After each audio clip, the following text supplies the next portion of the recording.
stand by.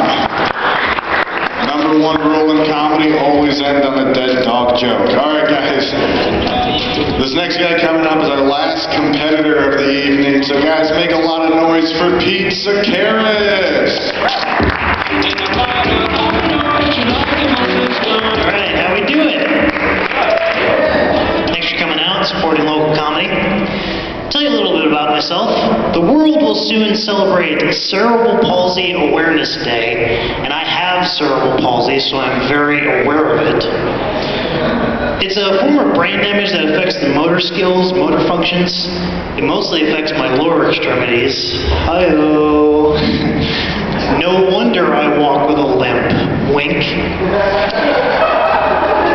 And it affects my hand gestures mostly, like I can't tell someone peace without looking all alien-like. And I can't flip someone off without looking like I'm going to stab them. E.T., fuck off. Like, when you wave at somebody, it's nice, it's cordial, it's pleasant. But when I wave at somebody, it's just like some kind of crooked squid. But on the plus side, having cerebral palsy means that I don't get offended when someone says, "Hey, what are you getting all bent out of shape for?" I was born that way. Any wrestling fans in the house tonight? I'm involved with local professional wrestling, some of it right here at Ralston Arena Side Room. I am a ring announcer who calls the action, a referee who makes the count, and occasionally I've been a wrestler who lives the dream. And I've had a lot of experiences coming up in like the underground, regional, independent wrestling. Like, I've done shows where the concession stand was literally a woman handing out gum. I've done shows where the sound system was a microphone held up to a boombox. And I've done shows where someone forgot the ring bell and actually had to go ding ding into the mic. And I've done some shows in these small towns, so small in fact, that after the show at a bar across the street, there was a one-legged, one-man band doing AC/DC covers. I'm a little disappointed he wasn't called Thunder Stump, but what are you going to do? And you know you're in a strange business when the ring announcer says, "We don't have a flag, but please rise for the national anthem." But I love it. I'm single. Yeah, that's about what that one deserves. And there are a lot of factors that went into my last breakup, but one of them had to be my OCD. Because she'd come up to me and be like, "Baby, when we finally do have sex, you're going to be amazing." And I would go, "I know." And then she'd go, "Oh, it's going to be great. We're going to do it like 7 times. And I'd be like, "Ooh, that's an odd number. I love you to death, but can we just bump it up to 8? We did. It wasn't that spectacular. And as if the universe wasn't constantly sending me messages about how I'm hopelessly alone, I was in Walmart one time, and I looked at the frozen pizzas, and I picked one out, and it said right on the box, "I'm single." And I just looked at it and I went, "Me too, pizza. Me too."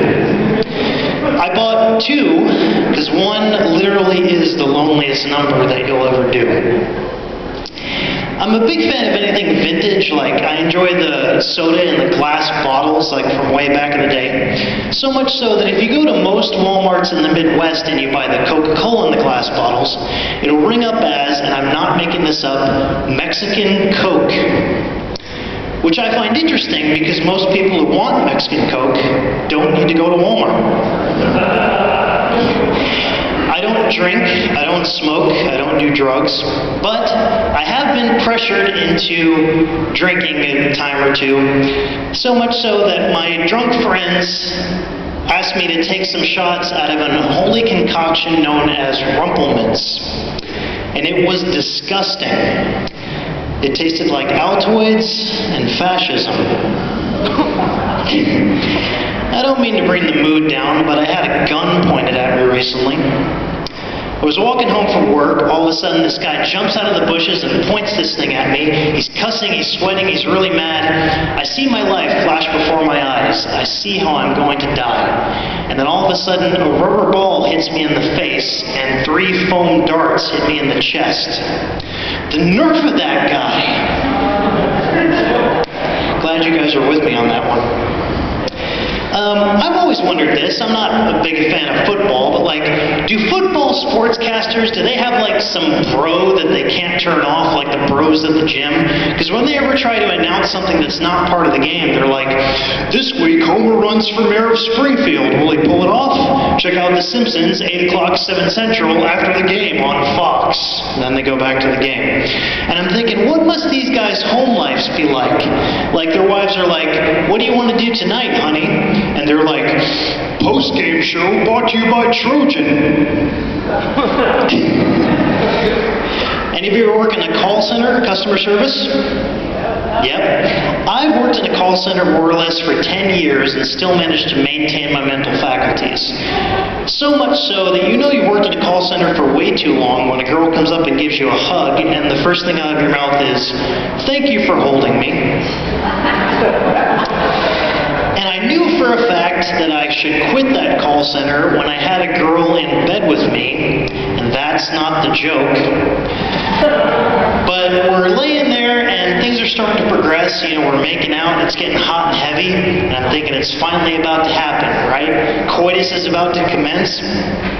And then all of a sudden I just went, before we continue, I must advise you that for quality purposes, this sex may be monitored or recorded. But anyway, I'm still a headset warrior through and through.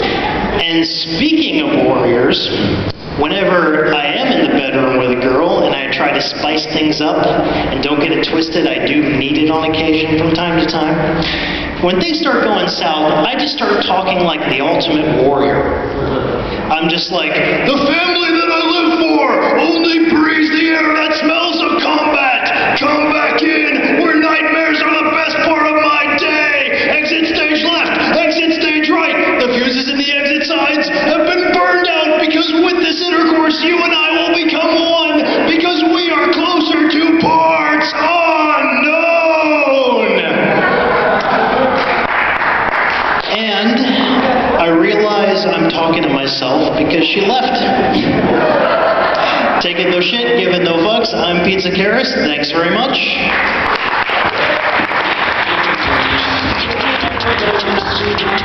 Guys, one more time for Pete Sakaris.